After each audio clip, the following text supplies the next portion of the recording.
thank you for joining me for your March 24 soul story. If you've got a sun, rising or moon in the sign, you might find some of these messages and insights help you to move through the next few weeks. We are going to open up this month with the energy of the Eight of Cups.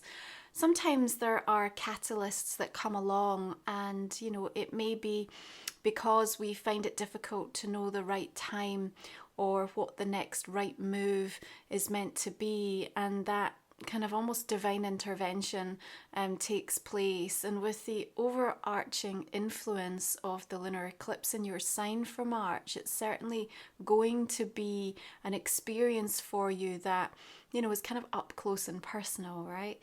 Now, there's a sense of moving on here and needing to understand that in order to get to where you want to be, it's almost like a bit of a risk and reward. It's kind of like, what are you prepared to risk? And as you weigh things up, the decisions, the ways that you're feeling about what's going on in your life, and I think the consideration of, if I acted upon this, what does it mean?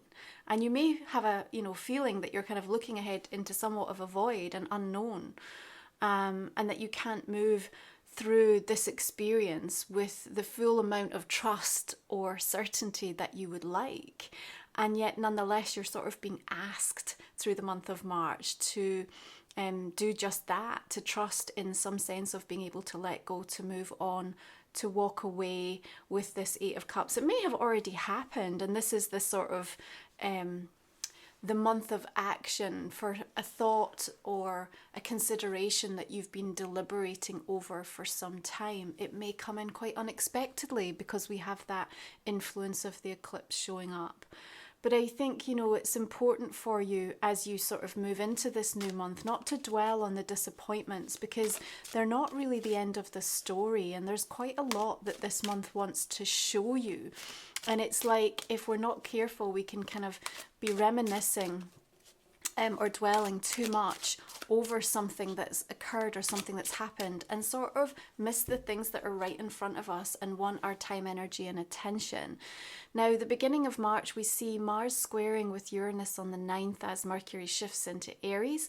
There's a little bit of a tension point here. It can spur us into action, absolutely, and it can also create a little bit of an erratic, chaotic energy to try to sort of come to terms with things.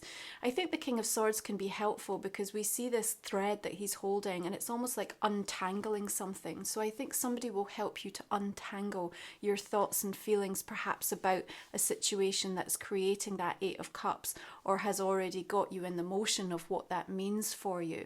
Of course, that's right ahead of the new moon in Pisces coming in at 20 degrees. And remember, in this Piscean energy, 6th house for you, you're still really thinking about a series of new habits that you want to instill within this month. And I'm telling you, they're going to bring such incredible things for you in the coming weeks. The changes that you put into place and the intentions that you have.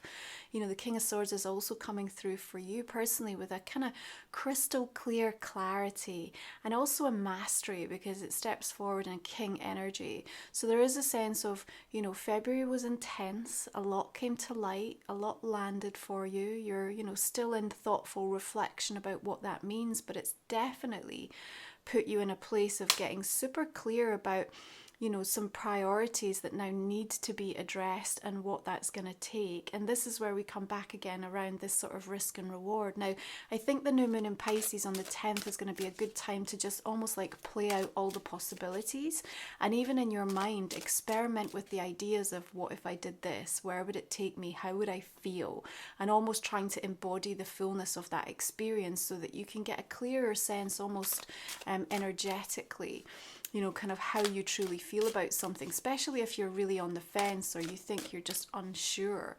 Sometimes that kind of kinesiology or energetic testing can be super helpful in those moments. I see you sort of undertaking something like that around the new moon Pisces. We've also got the Four of Cups, and sometimes that water sign, when it comes in and it sort of bursts the bubble of our fantasy, if we're into the shadow aspect of it, or we kind of on an emotional level just sort of lose ourselves a little bit, and something might be a bit unclear, and from that it sort of plunges you into some sense of apathy or inertia and just struggling to kind of find the motivation, if you like. I also think that, in some regards, previously, and also perhaps, you know, coming up again this month, your cage has been rattled in some way. And remember, you know, you're kind of revisiting a storyline from the eclipse that occurred in October of last year, so it's not like it's brand new. And there is a sense of you almost preparing. And sometimes the Four of Cups, like, I just feel this energy is coming through, and it's almost just like, well, you know, if I kind of expect the worst, or if I remove myself, or if I pretend I don't care, or if I switch off my emotional response to this, then it's not going to hit so hard. And remember, you know, there might also be some disappointments or setbacks that are still very much in your energy field that you're kind of trying to work through. So it feels to me like a kind of self-protective energy that you're putting around you with that Four of Cups. And sometimes that's necessary just to kind of come back into alignment, mind, body, and soul. Sixth house is going to ensure that you're doing that, because our physicality is very much highlighted. But what I also think is that as we approach the energy of the equinox, you are set to come out of that. So if it's something that you are experiencing and you feel is preventing or holding you back or making it difficult to be motivated about things, then you will absolutely have an opportunity as the sun shifts into Aries and equinox lands on the same time, 19th, 20th of this month, to let go, to release, and to sort of almost feel like you are having the beginning of that new astrological year and a brand new outlook and attitude towards something. You want to get curious here, says the Page of Wands. There's details perhaps that you've missed previously. If it matters to you, you will be able to find the motivation, because when it matters, it moves you. And I sense there's something coming from a very unlikely source actually as well. So conversations that might transpire coming up to in and around that equinox, really supportive. Again, perhaps acting as this catalyst that we talked about, especially if you're feeling that sense of it being too difficult to know what to do or how to do it or when the right time to do something. So there's a change in the energy very powerfully in and around that mid part of March, and it probably feels to some of you a little bit more like what you would expect at this time of year, kind of finding your mojo and knowing and having a little bit more clarity. And yet we're still, of course, under the umbrella of this lunar eclipse and what it's revealing and showing you, and that can be difficult because we're having to face things and look at things within ourselves, within our relationships, things that are going on in our life, and really, you know, making some decisions and choices about what's staying, what's going, because, you know, there's a huge emphasis for you around that bigger release with the South Node working through your sign. I have a sense that March actually delivers for you, Libra, an efficiency, because you're looking at measurable ways to improve your life that are also sustainable. And, you know, again, when you kind of come at it from that you know, motivation, it does start to highlight to you more clearly. And I think one of the things you're going to begin with, especially as we move into Aries energy, that seventh house lit up for you around relationships, is looking for the green flags with people. You know, there's plenty of stuff that gets highlighted about what isn't working or what's triggering or what's coming from a wound to wound. But, you know, when we start to identify the green flags, these people make me feel emotionally safe. This is where I have reciprocal energy. These are the ones that respect my boundaries. Here's who shows up with tolerance and compassion, with supporting energy and loyalty. And as you start to kind of see that more clearly, it perhaps tips the balance away from you feeling like maybe you know, the connections or the shifts and changes that might have taken place in your relationships, you know, are not necessarily all, you know, presenting the same kind of story. The Six of Cups has you sort of looking back, and there may be a beautiful reconnection that happens, I think, with yourself first, because again, you're actually understanding, you know, this is what I bring to these relationships, to these connections. And remember, we're playing out this me versus we, you know, sort of ideology as we move through the North and South Node eclipses right through till next year. So it's a continuing storyline. There's not necessarily a sense of resolution for you this month in regards to themes that are coming up, but there's certainly more information that comes to light with this full moon and an opportunity to definitely bring closure to something. When we're dwelling on the past too much, it can kind of prevent us and hold us back. We sort of end up in that healing loop. that we're not allowing ourselves to move on or move beyond. You may be seeing it very clearly with somebody else who keeps dragging you back into kind of that pattern of, let's talk about this again, let's go over this again. And there's a part of you that just wants to be done and dusted with it. At the same time, only you know if there's something there that you still need to address, because there may be a part of you not wanting to face it. Or you may be the one that says, no, I need to keep coming back to this to communicate and articulate the way that I feel or what's going on for me. So quite a lot kind of still continuing to surface for you about how you've arrived where you have in regards to relationships. And I think, there's such a powerful mirror to show us how much we've grown, and the state of our consciousness at this moment in time. No better barometer, really. And so March is shining a light in a way that isn't debilitating. Quite the opposite. I think you're going to start to feel quite empowered by it as you continue to move through the month. And so, that equinox really helping you. And then as we make our way towards the full moon lunar eclipse on the 25th, you've got the 10 of Cups here. So, we do have a kind of a contrast in the energy. We're seeing clearly beneath the surface, which actually shows me from an emotional perspective, you and anyone else that you are connecting to, especially if they're family or close intimate connections, are willing to be transparent in regards to something. The fish are moving in different directions, so it may be that we are still understanding that we're on a different page in regards to something. Nonetheless, there is a sort of rainbow arched over you and a sense of completion with that 10 of Cups, and happiness and joy that can be tapped into with this energy. So something really positive and favorable can come as a result of what is delivered from that full moon eclipse. Now, we're all clear enough to know that when these energies come around, they can be incredibly intense. And sometimes we have to ride the storm before we're able to see the true kind of upside, if you like, of why we had to go through what we did. And sometimes we have to feel the polarity. And I'm going to go back to this theme around what is it that you're prepared to risk. The risk and reward is here. So there's some sort of outcome that can demonstrate an opportunity for you to kind of have what you want, or certainly work towards it and feel like there's something here of merit, of value.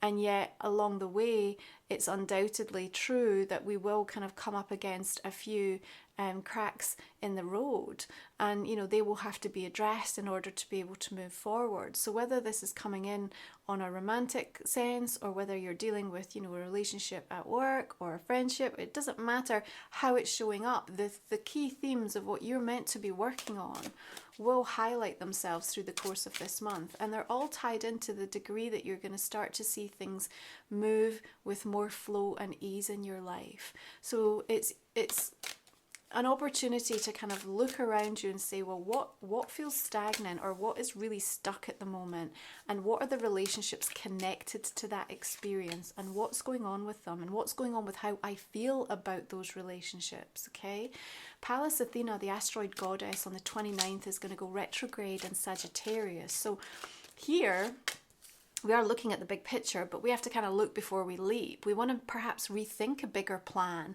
a vision that we have for ourselves. We want to get up close and personal and say, okay, what needs to be reevaluated here? Remember, Pallas Athena is going to help you with a new strategy. And so before the end of March, you have come to terms with a renewed way and approach of looking at a bigger vision or plan that is already in motion. It's already in a place that you're not going to let it go. It's not about that. It's just about allowing some reform to come through. There's a test of stability, that you're going to be facing through this month of March, Libra. And if you can give yourself the opportunity to sort of show up for that test, then a new chapter will ensue as a result of it. Now, overall in March, in spite of the lunar eclipse, which can feel a bit, disconnecting at times, we have some really positive, favorable astrological aspects that are coming in to, really give that feeling of hope and optimism and ease to be able to do the things that we need to do. All planets direct until the 20th before we start moving into some shadow again. But ultimately this month is a kind of green lights. So we're looking for green lights, green flags. We're looking for the things that do work, that are working, that you do feel the positivity about, that are moving you. And you're about to get something coming in, as I said, that feels a little unconventional in terms of, and the source, you know, it's the origin, the source of where it comes from and the way it comes to you is quite unlikely in terms of helping you kind of address something that matters to you and finding the motivation or the catalyst, if you like, to kind of really driving that forward. And I do see something happening through the course of this month that you are incredibly pleased about and that will validate in many ways why you've spent so much time, energy and attention towards this. Okay, so if you're new to the channel, our last 3 cards, Libra, we cover in the extended version of the reading, talk for another 30 minutes or so. We'll also look at a personal card and a relationship question for you. I hope you'll join me just to hear a little bit more, dig a little bit deeper with me. It's a way to support the work that I do.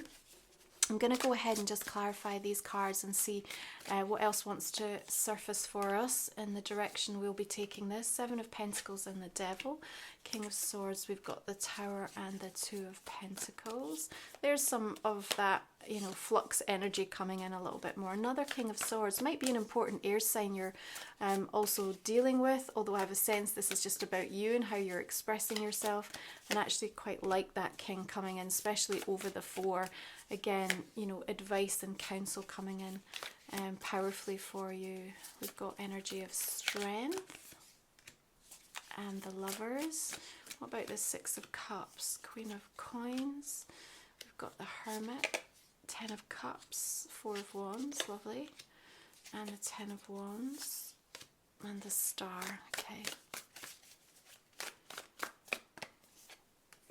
Please do check out my Sacred Soul support over on romywiser.com. You'll find some equinox guided meditations along with all of the work that I do, the sacred titles I have, ways to work with me. You'll find the link for that in the comment and description box underneath. Okay, so we're going to have a look at Life Soul Vision Oracle, which is my own deck. Let's see how this is going to join the conversation for us this month. We've got the Wishing Tree. We've got Maverick of the Light, Dancer of the Shadow. We've got Nourish Your Inner Wealth, Spirit Owl, Sacred Secrets, Casting Out Constellations, Labyrinth of Sweet Surrender. Beautiful. Okay, finally, let's pull an energy oracle for you, Libra. This is for the month of March. What is coming through for you? You have the World. Okay, I'm going to leave it there. We'll cover that in the extended. Thank you so much for joining me. Have a beautiful month. Enjoy equinox. I will see you again in April. Take care of yourselves. Bye.